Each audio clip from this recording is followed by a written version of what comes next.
సదాశివసమారంభాం వ్యాసశంకరమధ్యమాం అస్మదాచార్యపర్యంతాం వందే గురుపరంపరాం.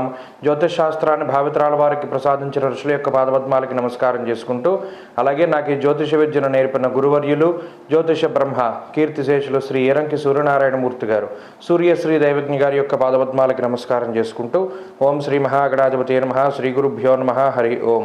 వీక్షకులందరికీ నమస్కారం. నవంబర్ నెల 17వ తారీఖు లగాయితూ నవంబర్ 23వ తారీఖు వరకు ఉండేటువంటి గ్రహగతుల ఆధారంగా ద్వాదశ రాశుల వారికి ఈ వారం ఏ విధమైనటువంటి శుభాశుభ ఫలితాలు కలగబోతూ ఉన్నాయో ఈ కార్యక్రమం ద్వారా తెలుసుకుందాం. అందులో భాగంగా ఈ వారం ఉండేటువంటి గ్రహగతుల్ని గమనిద్దాం. ఈ వారంలో ముఖ్యంగా శని యొక్క వక్రగతి పూర్తయిపోయినది కాబట్టి శనేశ్వరుడు కుంభరాశి యందు రుజుమార్గంలోనే ప్రయాణం చేస్తూ ఉన్నారు. రాహు మీనమందు, కన్యయందు కేతువు, గురుడు వక్రించి వృషభ రాశి యందు సంచారం చేస్తూ ఉండగా రవి బుధులు వృశ్చిక రాశి యందు, అలాగే ధనురాశి యందు శుక్రుడు, ఈ వారంలో చంద్రుడు మేషరాశి లగాయితూ సింహరాశి వరకు ఆయన యొక్క సంచారం ఉండబోతూ ఉన్నది. ఇటువంటి పరిస్థితుల్లో ద్వాదశ రాశుల వారికి ఏ విధమైనటువంటి ఫలితాలు కలగబోతున్నా తెలుసుకుందాం. అందులో భాగంగా మొదటిది మేషరాశి. మేషరాశి వారికి ఈ వారం సాధారణమైనటువంటి గ్రహస్థితి గోచరిస్తూ ఉన్నది. ప్రత్యేకించి ఈ రాశి వారికి లాభస్థానంలో శనేశ్వరుడు దాదాపుగా ఒక 5 నెలల తర్వాత యోగిస్తూ ఉన్నారు. శని బలం ఈ వారం లగాయితూ ఈ రాశి వారికి కనబడుతూ ఉన్నది. అయితే శనేశ్వరుడితో పాటుగా యోగించేటువంటి గ్రహం కేవలం చంద్రుడు మాత్రమే. శని చంద్రుల యొక్క అనుకూలత మాత్రమే ఉన్నది. వ్యయరాహువు, వక్రించిన గురుడు, అష్టమ రవి యొక్క దోషము, అర్ధాష్టమ కుజ దోషం, ఇవి ప్రధానంగా ఇబ్బంది పెడుతూ ఉన్నటువంటి గ్రహాలు. అయితే గత వారాలతో పోల్చుకుంటే ఇటు అర్ధాష్టమ కుజుడు, అష్టమ రవి యొక్క ప్రభావం అనేటువంటిది కొంత ఎక్కువగా ఉండేటువంటి కాలంగా చెప్పచ్చు.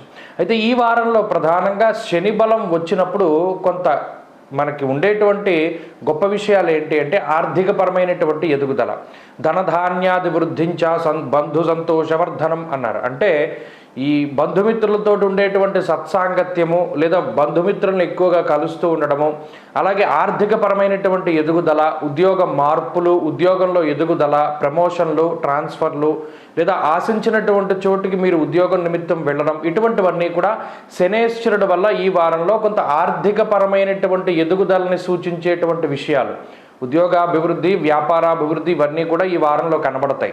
అయితే అర్ధాష్టమ కుజుడు, అష్టమంలో ఉండేటువంటి రవిగ్రహాల యొక్క వ్యతిరేక ప్రభావము, దీనితో పాటు వ్యయరాహు యొక్క స్థితి, ఈ 3 గ్రహాలు కలిపి చాలా ఇబ్బంది పెడుతూ ఉంటాయి. ప్రత్యేకించి దుర్దోష శత్రు సంవాదో గమనం వ్యధ, ప్రయాణం చేయవలసి వస్తుంది. శరీరం ఒళ్ళు హోనం చేసుకుని ప్రయాణం చేస్తారు, కానీ నిజానికి అంత దూరం ప్రయాణం చేసిన తర్వాత ప్రయోజనం లేకుండా పోతుంది. సమయానికి అక్కడికి వెళ్ళలేకపోతారు, లేదా వెళ్ళిన తర్వాత అక్కడ నిష్ఫలమైనటువంటి ప్రయోజనం కలుగుతుంది. దీని ద్వారా శారీరక అలసట, మానసిక అలజడి, కొంత ధనం ఖర్చు, అలాగే శక్తి దుర్వినియోగం అవుతూ ఉండడం, ఇటువంటివి ఎక్కువగా కనబడుతూ ఉన్నాయి. అయితే ఈ గ్రహస్థితి ఏం చేస్తుందంటే కొంత మానసికమైనటువంటి భయానికి కూడా కారణమవుతుంది. ఏదో ఒక తెలియని భయం, నిజానికి మనకు అన్నీ బాగానే ఉన్నాయి కదా, అయినప్పటికీ ఎందుకు భయపడుతున్నాం అనేటువంటి ఆలోచన కూడా మేషరాశి వారికి వస్తుంది. అలాగే ఈ గ్రహస్థితి వల్లనే ఈ వారంలో ప్రత్యేకించి ధన రాబడి అధికంగా ఉన్నప్పటికీ కూడా ఖర్చు కూడా అదే మాదిరిగా పెడుతూ ఉంటారు. కొన్నిసార్లు మనకి సంబంధం లేనటువంటి విషయాల్లో సైతం ధనాన్ని ఖర్చు పెట్టేటువంటి పరిస్థితులు ఈ రాశి వారిలో ప్రధానంగా కనబడుతూ ఉన్నాయి. బంధుమిత్రులతోటి కలుస్తారు, కలిసినప్పుడు వారితో ఉండేటువంటి వాతావరణం అంత ఇదిగా ఉండదు. ఏదో ఒక మాట అనుకుంటూ ఉండడమో, లేదా వాళ్ళని ఏదో మీరు అనడమో, మిమ్మల్ని ఏదో వాళ్ళు నొచ్చుకునేటువంటి మాటలు మాట్లాడుతూ ఉండడం, ఇటువంటివి ఎక్కువ జరుగుతూ ఉంటాయి. కాబట్టి ఈ విషయాలపై శ్రద్ధ పెట్టాలి. మాట్లాడేటప్పుడు చాలా జాగ్రత్తగా మాట్లాడుతూ ఉండాలి. ఖర్చు పెట్టేటప్పుడు ప్రతి రూపాయి లెక్కగా ఖర్చు పెడుతూ ఉండాలి. దానివల్ల ఆర్థిక వ్యవస్థ బాగుంటుంది. ప్రయాణాలు చేసేటప్పుడు చాలా జాగ్రత్తగా ఉండాలి. ఈ 3 నియమాలు ఈ వారం పాటించగలిగితే మేషరాశి వారికి అద్భుతమైనటువంటి ఫలితాలు గోచరిస్తాయి. అలాగే ఉద్యోగ వ్యాపారాలు మిశ్రమంగా ఉన్నాయి. చదువరులకి ఈ వారం సాధారణమైనటువంటి స్థితిని సూచిస్తూ ఉన్నది.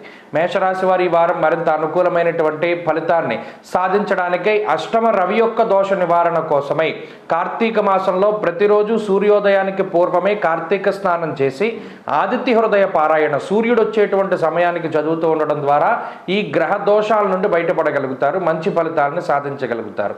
ఈ వారంలో కలిసి వచ్చేటువంటి రోజు శనివారంగా చెప్పవచ్చును. అదృష్ట సంఖ్య 1, అదృష్ట వర్ణము నీలము.